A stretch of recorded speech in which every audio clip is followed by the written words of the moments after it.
Это небо сегодня сводит меня с ума. Когда такая погода, жить хочется еще в 2 раза сильнее. Вижу, недалеко возле оперна поставили солнечные батареи. Кстати, очень интересно, для чего они. Я вижу, вот видите, все как в Европе. Расфасовка мусора, вот органические отходы. Не, это все-таки воздушная тревога, представляете? Так все хорошо начиналось. Вот так хорошо начиналось это видео. Это так спокойно, приятно. Центр города, музыка везде играет. Люди отдыхают, солнце, голубое небо. И слышите, воздушная тревога. Пришло уведомление, что разведдрон на город. А разведдрон это всегда какая-то угроза. И, конечно, все напряжены. Возле меня шли девочки и просто спрашивали друг друга, что летит, потому что рядом с морем сейчас нахожусь, и может быть очень громко, и, конечно, страшно. И страшно подумать о том, что есть дети, которым уже пошел 4-й год, поскольку 4-й год еще войны, и они даже никогда не жили в мирной Одессе. Они даже на площадках можно увидеть, как дети играют в воздушную тревогу, и что всем надо прятаться. Вот в таких реалиях мы и живем. А все говорят, что войны у нас нету. Сегодня 20 марта 2025 года, и всех приветствуем из солнечной Одессы. Сейчас вам покажу интересное место, вот гастроном. Смотрите, цветочки, красота какая. Одесский флаг на входе. Меню вам позже покажу. А посмотрите, какой колорит внутри. Это место называется Одесский гастроном. И с порога начинаешь чувствовать сразу одесскую атмосферу. И здесь она просто царит повсюду. Вот сейчас вижу холодильник с закруточками. И сейчас посмотрим, что здесь можно купить. Цен не вижу, но уверена, они есть на ярлычках. Здесь и перчик, и огурчики, и синенькие, и помидорчики. Да и в принципе все, что нужно для гастрономического счастья. Здравствуйте.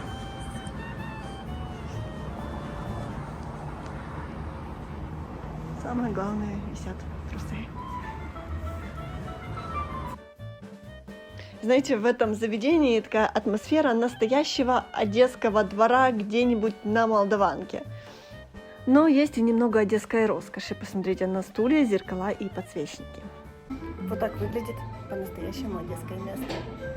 Одесса многонациональна, многокультурна, здесь намешана куча всего, и это все образует такой известный на весь мир одесский колорит, и очень часто, когда там приезжают туристы, когда приезжают жители других стран и городов, они просто остаются в восторге.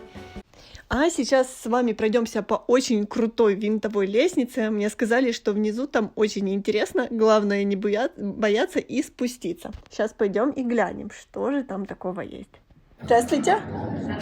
Так, главное, чтобы не упасть. Сказали, у вас здесь внизу красиво. И даже здесь внизу, в подвальном помещении, просто поднимаешь голову и сразу понимаешь, что ты действительно в Одессе, потому что об этом говорит все вокруг. Вот так, зайдя в такое интересное заведение, хоть немного отвлеклась от тревожной реальности. Весна – время красивых фотосессий у женщин, и от этого никуда не спрятаться, не скрыться. Все хотят красивые фотографии из Одессы. Ну, потому что невозможно их не сделать. Посмотрите, как прекрасен наш город. А травка, посмотрите, какая зеленая. Ну, прелесть, просто прелесть. Красивые девушки в нарядах ходят. Сразу чувствуется, что в Одессе весна. Так, приезжайте в Одессу, берите экскурсии. Что это за дела? Смотрите, экскурсионные автобусы совсем пустые. Туристов еще мало. Летом такого не встретишь. Кстати, по всему городу сейчас, по всему центру города машинки эти стоят. И есть вот такие экскурсии. Ага, смотровая. Центр, катакомбы, оперный театр, дворики, криминальная Одесса. Пока только разведдрон, поэтому можно еще немножко прогуляться в центре. И, если что, куда-то забежать. Ой, оперный театр. А у меня идея. Давайте с нами. Давайте со мной сюда зайдете, посмотрим. Здесь касса, вход. Вот так открываются двери. Ой, какая красота. Вот так выглядит вход в оперный. Так, а то показываю все время только снаружи. Сейчас покажу его внутри. Вот здесь расписание, что будет в марте. Сейчас пройдем с вами дальше. Одесский оперный театр является эмблемой и визитной карточкой Одессы. Он входит в 5 лучших театральных сооружений мира и считается самым старым оперным театром Украины, лучшим по акустике и единственный, в котором установлен орган. Узнала, экскурсия в оперный сейчас стоит 200 гривен с человека, и она примерно по определенному времени с экскурсоводом можно погулять по оперному. Обязательно это с вами сделаем, просто сейчас я попала не в то время. Здесь такие плотные двери, что для меня такой маленькой, худенькой и хрупкой их очень тяжело открывать. Одесса, Одесская область очень многонациональна, многокультурна. В Одесской области проживает свыше 130 национальностей. Просто вдумайтесь в эти цифры. Это очень и очень много. Конечно, в большей части это украинцы, но также и молдаване, и болгары, и гагаузы, и поляки, и немцы, и греки. Боже, не буду всех перечислять, потому что их действительно очень и очень много. Конечно, есть у людей такая черта. Люди любят разделять людей на национальности, на культуры, на веру.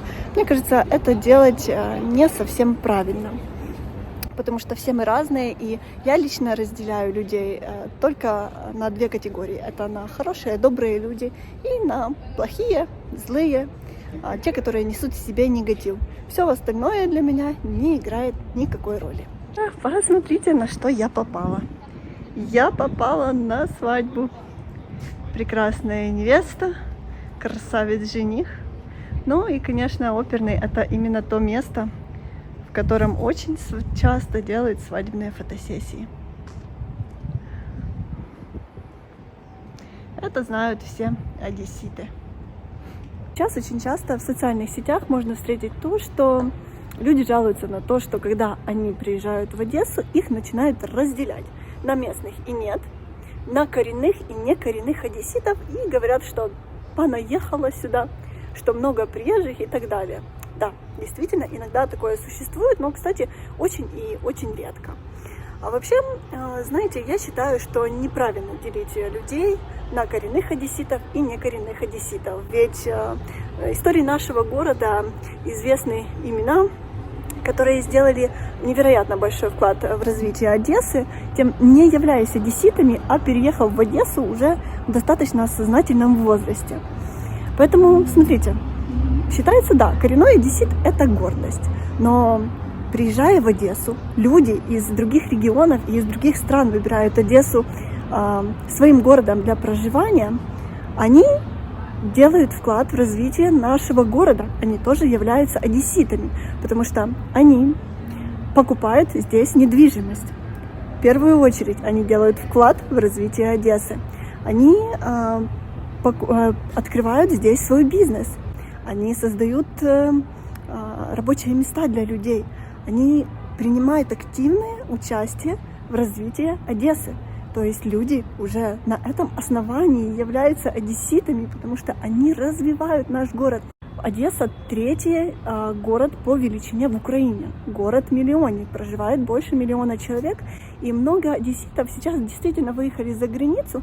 И я считаю, что, исходя из людей, которых я знаю, встречаю, то большую часть населения Одессы сейчас как раз составляют люди, которые являются приезжими.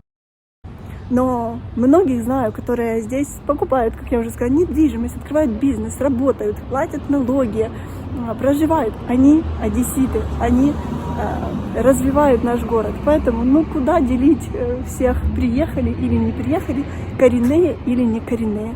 Все мы одинаковые, все люди одинаковые, просто единственный по критериям, который нас можно делить, как я уже сказала, по моему мнению, это то, каким ты человеком являешься, а абсолютно неважно, откуда ты приехал.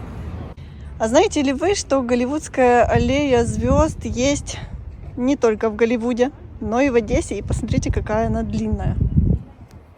Начинается вот Анна Ахматова, Исаак Бабель, так, Юрий Олеша, Михаил Жванецкий, ой, сколько, Кира Муратова.